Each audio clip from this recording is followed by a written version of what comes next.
Hi hello everyone. இன்னைக்கு நம்ம எக்கனாமிக்ஸ்ல fiscal policy நிதி கொள்கை அப்படிங்கறத பத்தி தான் டீடைலா பார்க்க போறோம். இந்த டாபிக் ரொம்பவே இம்பார்ட்டன்டான ஒரு டாபிக். இதுக்கான சோர்ஸ் எங்க இருக்கு அப்படின்னா நம்மளோட 12th ஸ்டாண்டர்ட் எக்கனாமிக்ஸ் புக்ல பிஸ்கல் எக்கானமி அப்படின்னு ஒரு சாப்டர் இருக்கு. அதுக்கு கீழே தான் இதுக்கான கண்டென்ட் அப்படிங்கிறது இருக்கு. இன்னைக்கு நம்ம பிஸ்கல் பாலிசியை மட்டும் பார்க்க போறது இல்ல. பிஸ்கல் பாலிசிக்கு நமக்கு பேசிக்கான ஒரு சில இன்ஃபர்மேஷன் கட்டாயமா தெரிஞ்சுக்கணும். அதாவது பிஸ்கல் எக்கானாமிக்ஸை பத்தி நம்ம டீடைலா தெரிஞ்சுக்கிட்டா மட்டும்தான் இந்த டாபிக் அப்படிங்கிறது நமக்கு முழுமையா கம்ப்ளீட் ஆகும். ஸோ இந்த கிளாஸ் முடிச்சதுக்கு அப்புறம் நீங்க 12th எக்கனாமிக் புக்ஸை ரீட் பண்ணீங்க அப்படின்னா ரொம்ப ஈஸியா உங்களுக்கு இது புரிஞ்சிடும். இப்ப வாங்க நம்ம கிளாஸ்க்குள்ள போகலாம். இன்னைக்கு நம்ம பார்க்க போற கண்டென்ட் இதுதான். What is fiscal economics? நிதி பொருளாதாரம் அப்படின்னா என்ன அப்படின்னு நம்ம ஃபர்ஸ்ட் தெரிஞ்சுக்கணும். அதுக்கப்புறம் பப்ளிக் ஃபினான்ஸும் பிஸ்கல் எக்கானாமிக்ஸும் ஒண்ணுதான். அதோட ஸ்கோப் என்னென்ன அப்படின்னு பாத்தீங்கன்னா இந்த 5 தான். ஸோ இந்த 5ஐ பத்தி நீங்க டீட்டெயிலா தெரிஞ்சுக்கிட்டீங்க அப்படின்னா பிஸ்கல் எக்கானாமிக்ஸ் அப்படிங்கிறது உங்களுக்கு கம்ப்ளீட்டா முடிஞ்சிடும். அதாவது பப்ளிக் ரெவென்யூ, கவர்மெண்ட்டுக்கு எந்தெந்த வழியில இருந்தெல்லாம் வருமானம் வருது அப்படிங்கிறத நம்ம படிக்கணும். அதுக்கப்புறம் பப்ளிக் எக்ஸ்பெண்டிச்சர், பொது செலவு, என்னென்ன செலவுகள்லாம் வருது, என்ன ரீசனுக்காக வருது அப்படிங்கிற மாதிரி நம்ம டீட்டெயிலா படிப்போம். அப்புறம் பப்ளிக் டெப்த், பொது கடன், கவர்மெண்ட் என்னென்ன காரணத்துக்காக கடன் வாங்குறாங்க, அந்த கடனை எப்படி அடைக்கிறாங்க அப்படிங்கிற மாதிரி நம்ம டீட்டெயிலா படிப்போம். அதுக்கப்புறம் பினான்சியல் அட்மினிஸ்ட்ரேஷன், நிதி நிர்வாகம், இதுலதான் நம்ம பட்ஜெட் எந்த மாதிரி பிரசன்ட் பண்றாங்க, அதுக்கு என்னென்ன மெத்தட் இருக்கு, என்ன டைப்ஸ் ஆஃப் பட்ஜெட் எல்லாம் இருக்கு, அந்த மாதிரி டீட்டெயிலா படிப்போம். லாஸ்டா பிஸ்கல் பாலிசி அப்படிங்கிறத பத்தி நம்ம பார்க்கணும். இன்னைக்கு நம்ம கிளாஸ்ல பார்க்க போறது இந்த பப்ளிக் டெப்த் வரைக்கும் தான் பார்க்க போறோம். பார்ட் 2 வீடியோல தான் நம்ம டீடைலா பினான்சியல் அட்மினிஸ்ட்ரேஷன் பிளஸ் பிஸ்கல் பாலிசியை பத்தி பார்க்கலாம். ஓகே, இப்ப வாங்க நம்ம கிளாஸ்க்குள்ள டீடைலா பார்க்கலாம். பிஸ்கல் எக்கானாமிக்ஸும் பப்ளிக் ஃபினான்ஸ் அப்படிங்கிறது ஒண்ணுதான். ஏன்னா பப்ளிக் ஃபினான்ஸ் அப்படிங்கிறது ஓல்டு டேம், அதை இப்பதான் மாத்தி அமைச்சு பிஸ்கல் எக்கானாமிக்ஸ் அப்படின்னு சொல்றாங்க.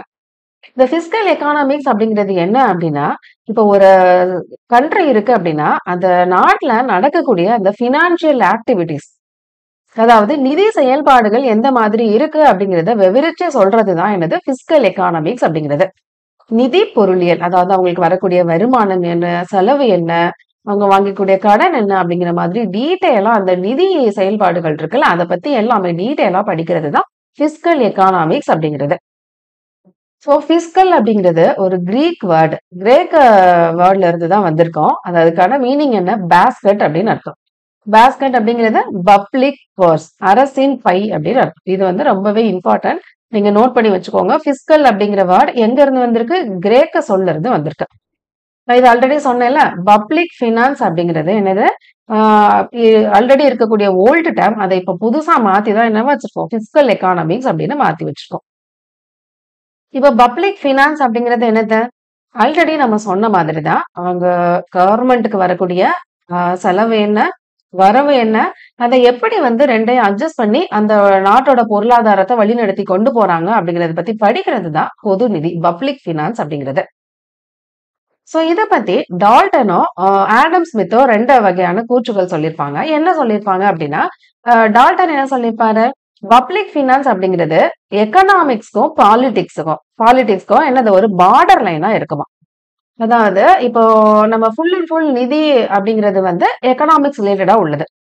பட் அந்த பப்ளிக் அந்த பட்ஜெட்டை நம்ம போடுவோம்ல, நிறைய பட்ஜெட் வரும்போது சரி, பினான்ஸ் கமிஷன் அந்த மாதிரி வரும்போது சரி, நிறைய ஆர்டிகல்ஸ் வந்து நம்ம படிப்போம். அதாவது அதை வந்து அரசியல் அமைப்புல இந்த மாதிரி தான் இருக்கணும் அப்படிங்கிற மாதிரி ஒரு சில வரையறை இருக்கும். சோ அததான் இவர் என்ன சொல்லியிருக்காரு, இந்த மாதிரி பப்ளிக் ஃபினான்ஸ் அப்படிங்கிறது பாலிட்டிக்கும் எக்கனாமிக்ஸ்க்கும், அதாவது பொருளாதாரத்துக்கும் அரசியலுக்கும் என்னது ஒரு எல்லை கோடா இருக்கு இந்த பப்ளிக் ஃபினான்ஸ் அப்படிங்கிறது அப்படின்னு டால்டன் சொல்றாரு. அதுக்கப்புறம் நம்ம முன்னாடி பார்த்த அதே டெபினிஷன் தான் சொல்றாரு. அரசுக்கு வரக்கூடிய வருமானம், அதுக்கப்புறம் செலவு, இத ரெண்டையும் எப்படி ஒண்ணுக்கு ஒண்ணு அட்ஜஸ்ட் பண்ணி பொருளாதாரத்தை வழிநடத்தி கொண்டு போறது அப்படிங்கிறது பப்ளிக் ஃபினான்ஸ் அப்படிங்கிறது. இத சொன்னது யாரு? டால்டன்.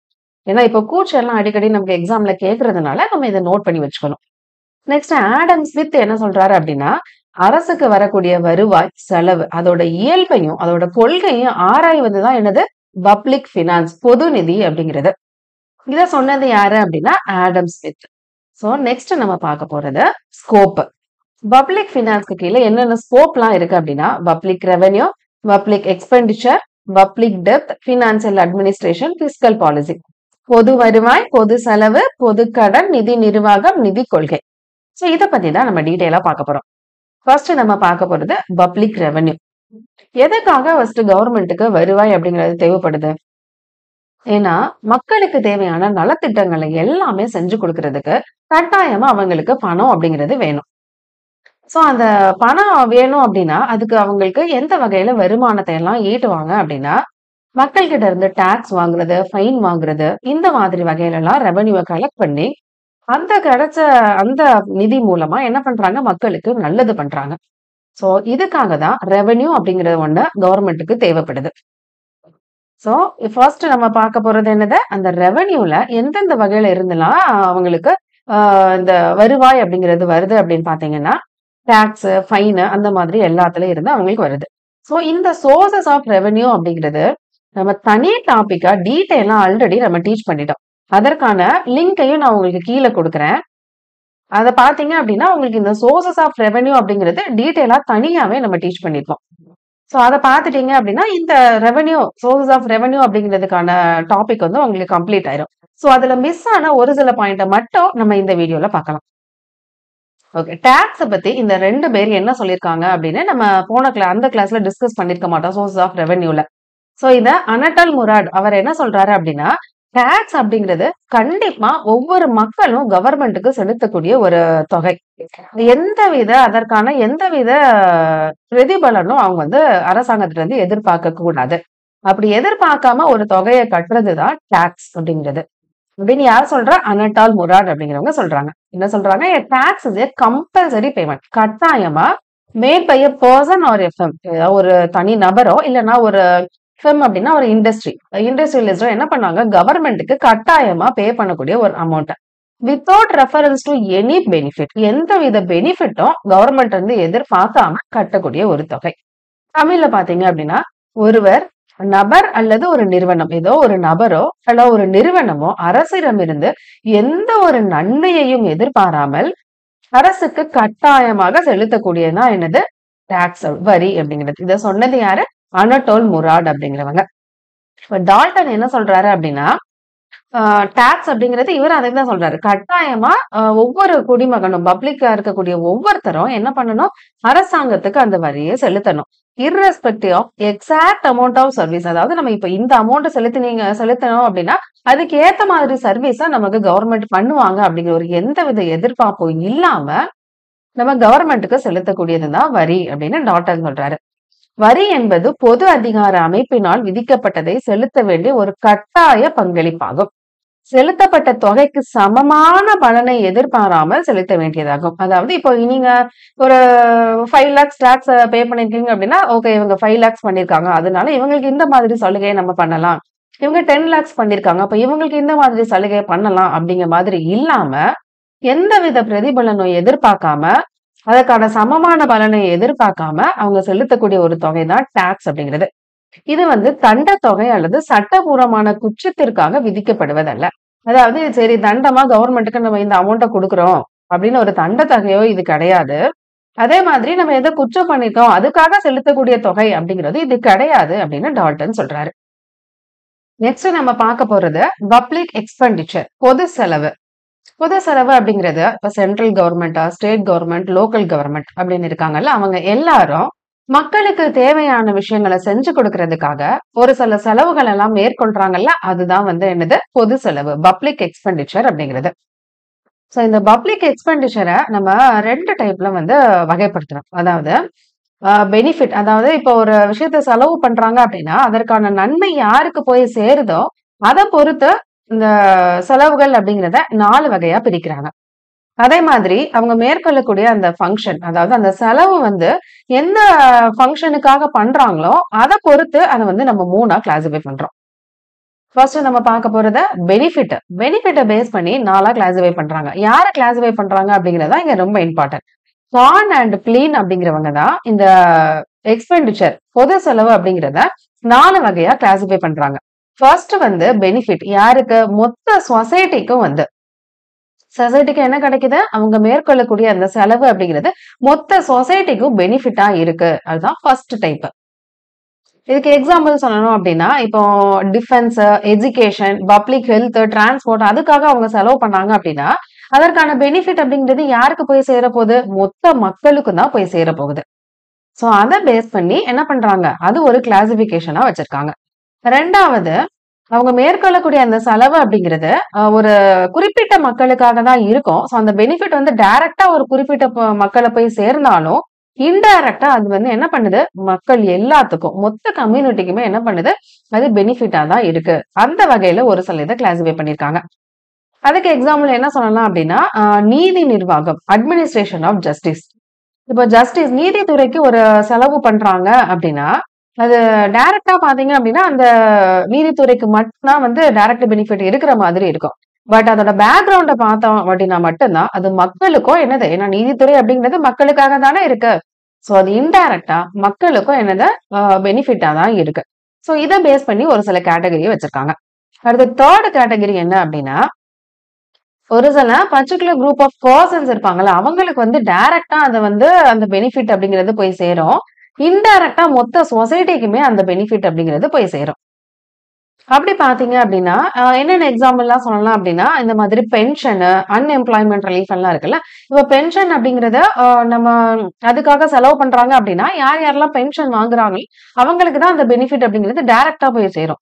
பட் இன்டைரக்ட்டா பார்த்தீங்க அப்படின்னா, ஃபியூச்சர்ல வரக்கூடிய எல்லாத்துக்குமே அது வந்து பெனிஃபிட்டா தான் இருக்கும். சோ மொத்த சொசைட்டிக்குமே அது கட்டாயமா அது வந்து இன்டைரக்ட்டா ஏதோ ஒரு வகையில பெனிஃபிட்டா தான் இருக்கும். சோ இத பேஸ் பண்ணி 3 கேட்டகரில வச்சிருக்காங்க. 4த் கேட்டகரி அப்படிங்கிறது, அவங்க மேற்கொள்ளக்கூடிய செலவு அப்படிங்கிறது, அந்த குறிப்பிட்ட அவங்களுக்கு மட்டும் தான் பெனிஃபிட்டா இருக்கும். அதுக்கு எக்ஸாம்பிள் என்ன சொல்லலாம் அப்படின்னா, இப்ப ஏதாவது ஒரு இண்டஸ்ட்ரிக்கு மானியம் வழங்குறாங்க அப்படின்னா, அது மூலமா அந்த இண்டஸ்ட்ரி மட்டும் தான் வளரும். வேற எந்த விதமான பெனிஃபிட்டும் வேற யாருக்குமே வரப்போறதில்ல. சோ இப்படிதான் 4 வகையில அவங்க மேற்கொள்ளக்கூடிய செலவுகள் யார் யாருக்கு அந்த பயன் ஏற்படுது அப்படிங்கிறத பொறுத்து 4ஆ கிளாசிஃபை பண்ணியிருக்காங்க. ஃபர்ஸ்ட் நம்ம பார்த்தது என்னது? மொத்த சொசைட்டிக்கும் அவங்க மேற்கொள்ளக்கூடிய அந்த செலவு அப்படிங்கிறது பெனிஃபிட்டா இருக்கும். அது ஃபர்ஸ்ட் கேட்டகரி. செகண்ட் கேட்டகரி வந்து ஒரு குறிப்பிட்ட மக்களுக்கு அவங்க என்ன பண்றாங்க? அந்த ஸ்பெஷல் பெனிஃபிட் வழங்குறாங்க. பட் அது காமனா எல்லாத்துக்குமே அந்த பெனிஃபிட் அப்படிங்கிறது போய் சேருது. இது செகண்ட் கேட்டகரி. 3 கேட்டகரி என்ன சொல்றாங்க? ஒரு குறிப்பிட்ட நபருக்கு மட்டும் அந்த பெனிஃபிட்ட அவங்க பண்றாங்க. ஆனா அது இன்டைரக்ட்டா எல்லாத்த மக்களுக்குமே அந்த பெனிஃபிட் அப்படிங்கிறது போய் சேருது. இது 3 கேட்டகரி.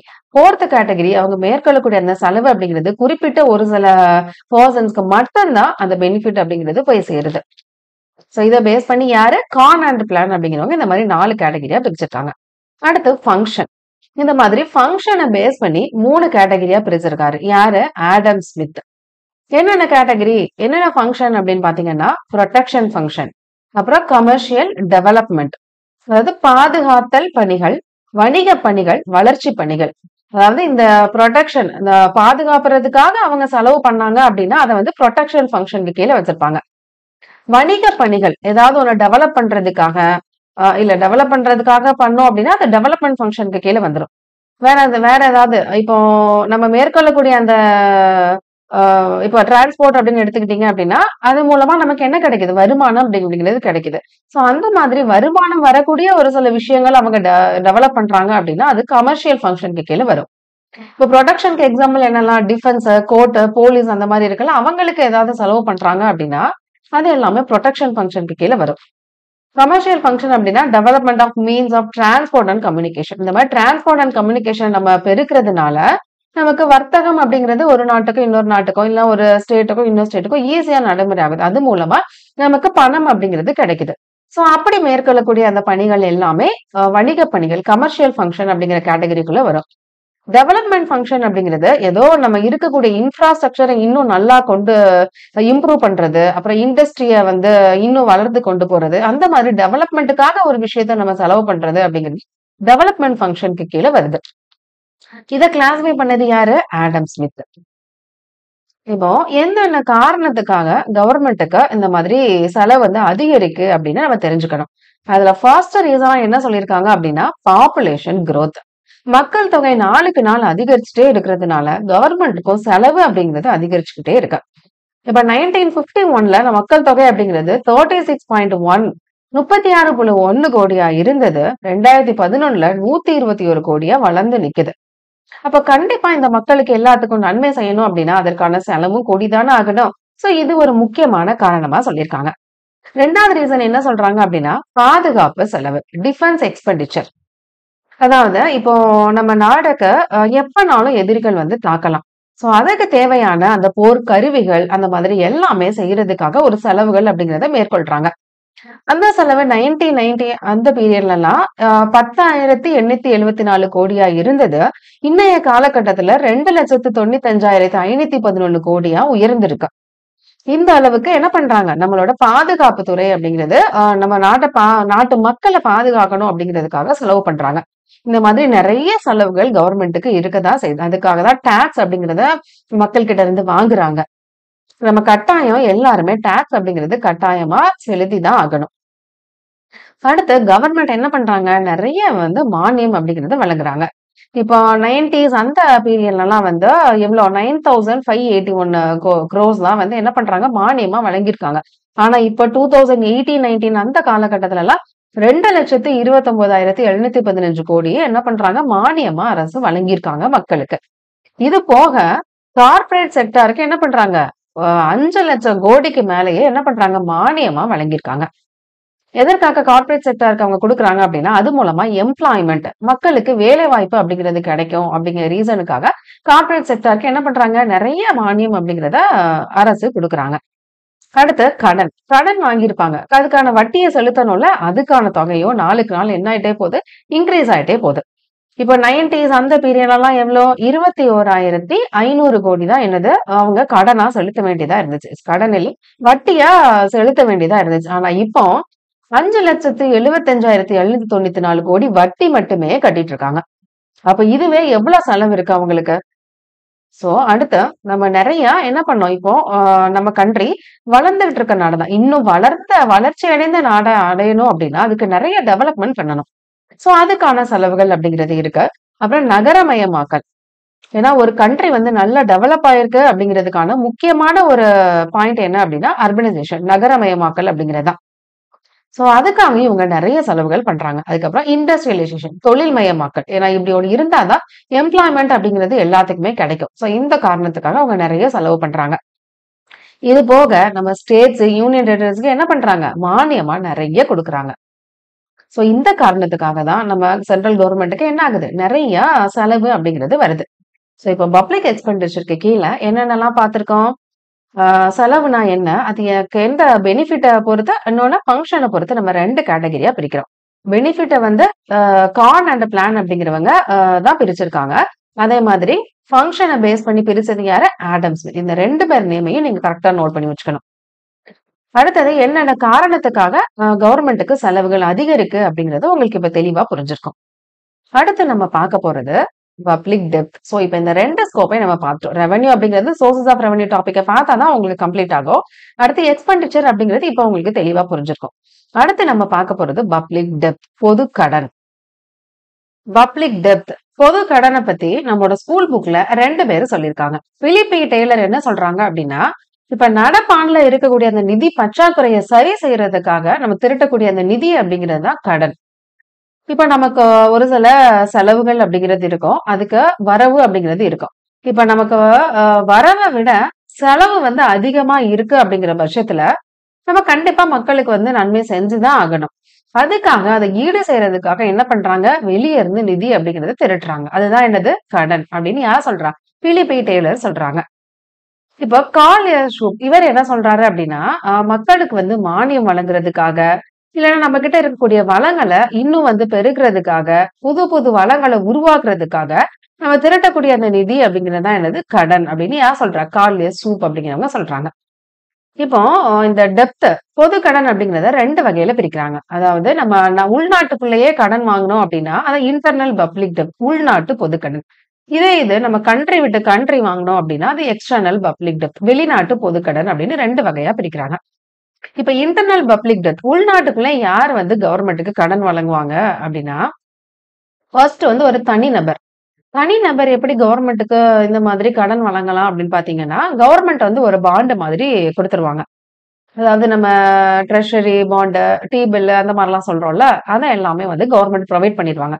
சோ அது எந்த ஒரு தனி நபர்னாலும் கவர்மெண்ட் கிட்ட இருந்து என்ன பண்ணலாம்? அந்த அந்த அதற்கான தொகையை குடுத்துட்டு, அந்த பாண்ட வாங்கிக்கலாம். அந்த பாண்ட்ல என்ன இருக்கும் அப்டின்னா, இந்த மாதிரி அமௌண்ட்ட வந்து கடனா வாங்கியிருக்கேன். இந்த டேட்ல உங்களுக்கு வட்டியோட திருப்பி குடுத்துருவேன் அப்டின்னு சொல்லுங்க மாரி, அந்த பாண்டுல வந்து இது பண்ணியிருப்பாங்க. ஸோ, அது எந்த ஒரு தனிநபர் அந்த அமௌண்ட்ட குடுக்க முடிஞ்சாலும், அந்த பாண்ட வாங்கிட்டு கவர்மெண்ட்டுக்கு அந்த கடன கொடுக்கலாம். கவர்மெண்ட் என்ன பண்ணுவாங்க, திருப்பி அந்த தொகைய வட்டியோட அவங்களுக்கு செலுத்திருவாங்க. ஸோ, இந்த மாதிரி ஒரு தனிநபர் கவர்மெண்ட்டுக்கு என்ன பண்ணலாம்? கடனா வழங்கலாம். அடுத்து ஏதாவது ஒரு பேங்க்ல இருந்து என்ன பண்ணலாம்? கவர்மெண்ட் வந்து இந்த மாதிரி பாண்ட் சேம் அவங்களுக்கும் இதே ப்ரொசீஜர் தான். இந்த மாதிரி பாண்ட குடுத்துட்டு, அவங்க கிட்ட மணி வாங்கிட்டு, திரும்ப வட்டியோட அவங்களுக்கு அத திருப்பி குடுக்குறது. இல்ல central bank, reserve bank of India என்ன பண்றாங்க? கவர்மெண்ட்டுக்கு தேவையான அந்த பணம் அப்படிங்கிறத குடுக்குறாங்க.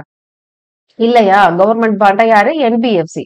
என்பிஎஃப்சிங்கிறது நான் பேங்கிங் பினான்சியல் கார்ப்பரேஷன். அவங்க கிட்ட இருந்து என்ன பண்றாங்க? இந்த மாரி பாண்ட குடுத்து கடனா வாங்கிக்கிறாங்க. சோ, இப்ப எங்கெங்க இடத்துல இருந்தெல்லாம் கவர்மெண்ட் கடன் வாங்குறாங்க? பேங்க், சென்ட்ரல் பேங்க், என்பிஎஃப்சி, அப்புறம் ஒரு தனி நபர் கிட்ட இருந்து கடன் வாங்குறாங்க. இதெல்லாம் தான் என்னது? இன்டர்னல் பப்ளிக் டெப்ட்க்கான சோர்ஸ்.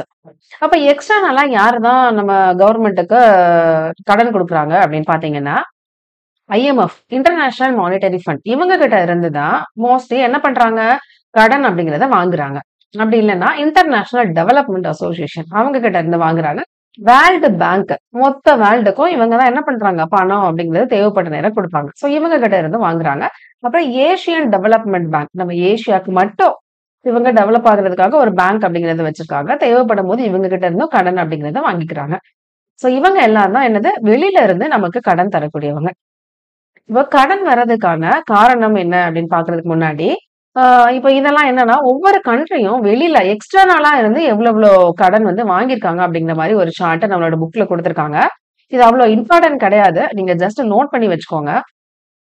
ஓகே. இப்ப என்னென்ன காரணத்துக்காக இந்த கடன் அப்படிங்கிறது அதிகரிக்கு அப்படின்னு பார்த்தீங்கன்னா, ஃபர்ஸ்ட் ரீசன் வந்து வார். எப்பனாலும் போர் வரலாம். சோ, அதுக்கான அந்த கருவிகள் எல்லாத்தையும் நம்ம வந்து தயாரா வச்சுக்கணும். சோ, அதுக்காக இவங்க என்ன பண்றாங்க? கடன் வாங்கியாவது அதெல்லாம் ரெடியா வச்சுக்கிறாங்க. சோ, அந்த காரணத்துக்காக என்ன பண்றாங்க? கடன் வாங்குறாங்க. அதன் காரணமாக கடன் அப்படிங்கிறது அதிகரிக்குது. அப்புறம் சமுதாயத்துக்கு தேவையான எல்லாத்தையும் கட்டாயமா கவர்மெண்ட் பண்ணி குடுக்கணும். சோ, அதுக்காகவும் என்னது? கடன் அப்படிங்கிறத வாங்குறாங்க. அப்புறம் பொருளாதாரத்த முன்னேற்றி கொண்டு போறதுக்காக நிதி பற்றாக்குறை இருக்க சமயங்கள்ல இப்படி எல்லா சிச்சுவேஷன்லயும் கடன் அப்படிங்கிறத வாங்குறாங்க. வேலைவாய்ப்பு மக்கள் எல்லாத்துக்கும் வேலைவாய்ப்பு வழங்கணும் அப்படின்னா, நெறைய என்னது புது புது தொழிற்சாலை அந்த மாதிரி எல்லாம் உருவாக்கணும். சோ, அதுக்காகவும் இவங்க கடன் அப்படிங்கிறத வாங்குறாங்க. அப்புறம் இன்ஃப்ளேஷன் விலைவாசி உயர்ந்துகிட்டே போச்சு அப்படின்னா, அத கட்டுப்படுத்தணும். மக்களால என்ன பண்ண முடியாது? அவங்களோட வாழ்வாதாரத்த நடத்த முடியாது. சோ, அத கட்டுப்படுத்தணும் அப்படிங்கிறதுக்காக என்ன பண்றாங்க? கடன் அப்படிங்கிறத வாங்குறாங்க. அடுத்து டிப்ரஷன் ரொம்ப மந்தமா இருக்கக்கூடிய சிச்சுவேஷன்லயும் என்ன பண்றாங்க? கடன் அப்படிங்கிறத வாங்கி சமாளிக்கிறாங்க. சோ, இதெல்லாம் தான் என்னது? கடன் வாங்குறதுக்கான முக்கியமான காரணங்கள். அடுத்து இந்த கடன் வாங்கியாச்சு. இப்ப அத திருப்பி பே பண்ணணும்ல. அததான் என்ன சொல்றாங்க? ரிடம்ப்ஷன் அப்படின்னு சொல்றாங்க. அதாவது வாங்கக்கூடிய கடன திருப்பி செலுத்துற பேரு தான் என்னது? ரிடம்ப்ஷன். அத எந்தெந்த வகையிலலாம் அவங்க வந்து பே பண்ணலாம் அப்படிங்கிற மாதிரி ஒரு சில மெத்தட் எல்லாம் குடுத்துருக்காங்க. அதுல ஃபர்ஸ்ட் மெத்தட் என்ன சொல்லியிருக்காங்க அப்படின்னா, சிங்கிங் ஃபண்ட் மூழ்கும் நிதி. இதுக்கு ஒரு எக்ஸாம்பிள் சொன்னேன் அப்படின்னா, உங்களுக்கு ரொம்ப ஈஸியா புரியும். ஆ இப்போ எல்லார் வீட்லயும் இப்ப ஃபார் எக்ஸாம்பிள் ஸ்கூல் படிச்சுட்டு இருக்காங்க அப்படின்னா, காலேஜ் படிக்கிற வயசுல ஏதோ பசங்க இருப்பாங்க. இல்ல காலேஜ் முடிச்சுட்டாங்க அப்படின்னா, கல்யாணம் ஆகுற வயசுல யாரோ ஒருத்தங்க இருப்பாங்க.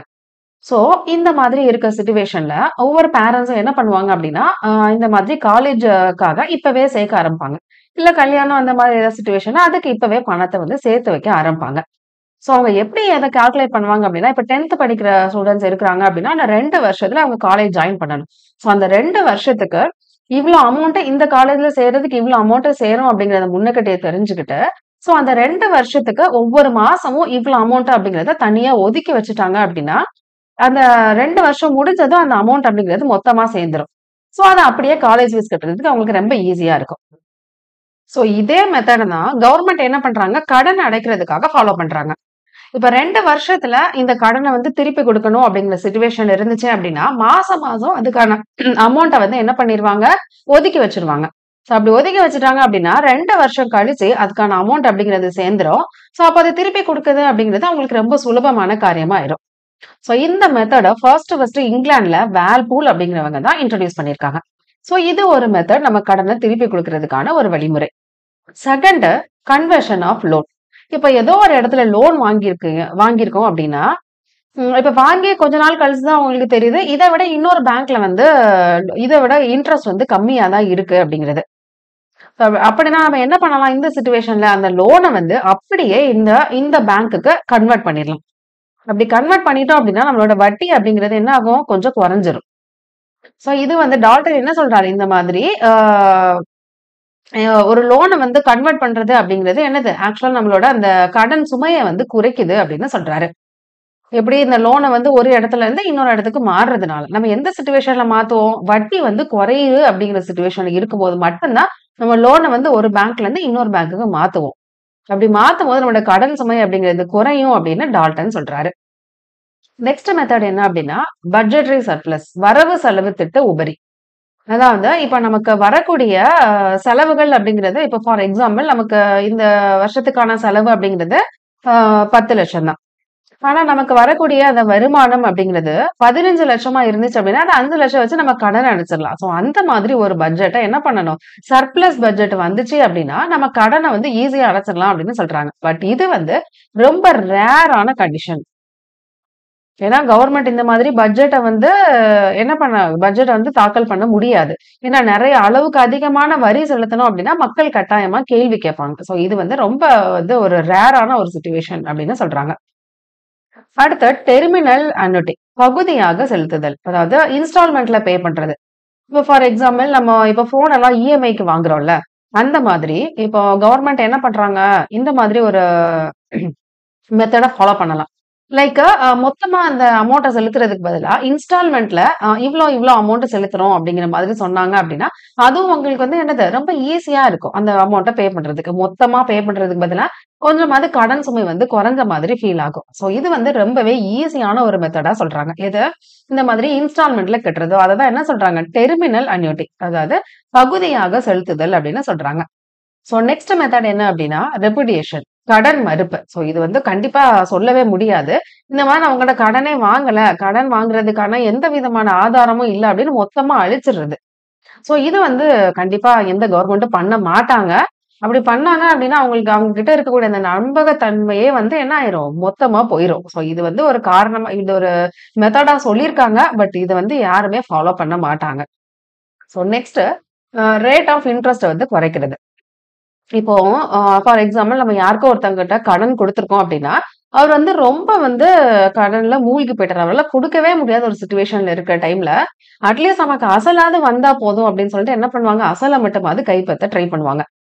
சோ அந்த மாதிரி ஒரு பினான்சியல் கிரைசிஸ் அந்த மாதிரி ஒரு இக்கட்டான நிதி சிக்கல்ல இருக்கும்போது வட்டியை வந்து கொஞ்சம் குறைச்சிட்டாங்க அப்படின்னா ஃபியூச்சர்ல அவங்களுக்கு என்ன பண்ணலாம் அந்த இது திருப்பி கொடுக்கறதுக்கான வாய்ப்பு இருக்கு. சோ இது ஒரு வகையான மெத்தட். அந்த வட்டியை குறைக்கிறது மூலமா அவங்க அந்த பணத்தை வந்து திருப்பி கொடுத்துடலாம் அப்படிங்கிற மாதிரி ஒரு மெத்தட். அடுத்து லாஸ்ட் என்ன மெத்தட் சொல்றாங்க அப்படின்னா கேபிட்டல் லிவி. இது என்ன சொல்றாங்க அப்படின்னா கேபிட்டல் லிவி அப்படிங்கிறது இப்போ ஏதாவது ஒரு ப்ராப்பர்ட்டிக்கு வந்து என்ன பண்றது வரி வந்து வசூலிக்கிறது. சோ இந்த மாதிரி ஏதாவது ரொம்ப இக்கட்டான சிச்சுவேஷன்ல எல்லார்கிட்ட இருக்கக்கூடிய அந்த ப்ராப்பர்ட்டி மேல இந்த மாதிரி வரி செலுத்தி அதை கலெக்ட் பண்ணி அது மூலமா நம்ம கடனை அடைக்கிறது. இது ஒரு மெத்தடா சொல்றாங்க. பட் இது வந்து ஒரு சர்ச்சைக்குரிய ஒரு கடன் தீர்வு முறை அப்படிங்கிறதையும் அவங்க மென்ஷன் பண்ணியிருக்காங்க. சோ அப்ப என்னென்ன மெத்தட்லாம் சொல்றாங்க ஃபர்ஸ்ட் வந்து சிங்கிங் ஃபண்ட் மூழ்கும் இந்த மாதிரி கொஞ்சம் கொஞ்சமா சேர்த்து வச்சு அதை சேர்ந்ததும் நம்ம கடன் அடைக்கிறது. நெக்ஸ்ட் இந்த மாதிரி லோன் இருந்துச்சு அப்படின்னா வேற ஏதாவது ஒரு பேங்க்குக்கு கம்மியா வட்டியா இருக்கக்கூடிய பேங்க்குக்கு அதை கன்வெர்ட் பண்ணி அது மூலமா நம்ம கடன் சுமை அப்படிங்கறத குறைச்சிக்கிறது. அடுத்து இந்த மாதிரி வருமானத்தை அதிகமா ஏற்படுத்துறது மூலமா அதாவது சர்ப்ளஸ் பட்ஜெட்டை தாக்கல் பண்றது மூலமா நம்ம கடனை அடைக்கிறது. அடுத்து இந்த மாதிரி இன்ஸ்டால்மெண்ட்ல பே பண்றது மூலமா கடன் அடைக்கிறது. அடுத்து கடன் மறுப்பு இது வந்து பண்ணவே கூடாது. அப்ப பண்ணவும் மாட்டாங்க. சோ நெக்ஸ்ட் இந்த மாதிரி வட்டி குறைக்கிறது மூலமாவும் அந்த கடன் சுமை அப்படிங்கிறது குறையும். சோ அதுவும் அவங்க கடனை வந்து ஈஸியா செலுத்துறதுக்கு ஒரு வகையா அமையுது. லாஸ்ட் இந்த மாதிரி ஒரு ப்ராப்பர்ட்டி மேல வரி செலுத்தி அது மூலமா என்ன பண்றாங்க அந்த தொகையை வச்சு கடன் அப்படிங்கறது அடைக்கிறது. சோ இது கவர்மெண்ட்டுக்கு மட்டும் இல்லாம நமக்கும் வந்து ஏதாவது கடன் வாங்கியிருந்தோம் அப்படின்னா இதுல ஏதாவது ஒரு மெத்தடை யூஸ் பண்ணி நம்மளும் கடன் அப்படிங்கறத அடைச்சுக்கலாம். சோ நம்ம படிக்கிற விஷயம் அப்படிங்கிறது நம்மளோட டே டு டே லைஃப்க்கு கட்டாயமா ஏதாவது ஒரு வகையில யூஸ் ஆகதான் செய்யுது. ஓகே அப்போ இன்னைக்கு நம்ம இந்த ஸ்கோப்ல இந்த மூணுமே பார்த்திருக்கோம். Public revenue, public expenditure, public depth. So உங்களுக்கு இது தெளிவா புரிஞ்சிருக்கும்னு நினைக்கிறேன். அடுத்த கிளாஸ்ல இந்த ரெண்டை பத்தியுமே நம்ம டீடைலா பார்க்கலாம். இந்த ஃபினான்ஷியல் அட்மினிஸ்ட்ரேஷன் கீழே தான் பட்ஜெட்டை பத்தி டீடைலா கொடுத்திருப்பாங்க. சோ இந்த கிளாஸ் எப்படி இருந்துச்சு அப்படிங்கறத மறக்காம கமெண்ட் பண்ணுங்க. பிடிச்சதுனா லைக் பண்ணுங்க, உங்களோட ஃப்ரெண்ட்ஸுக்கு ஷேர் பண்ணுங்க, சப்ஸ்கிரைப் பண்ணிக்கோங்க. தேங்க்யூ.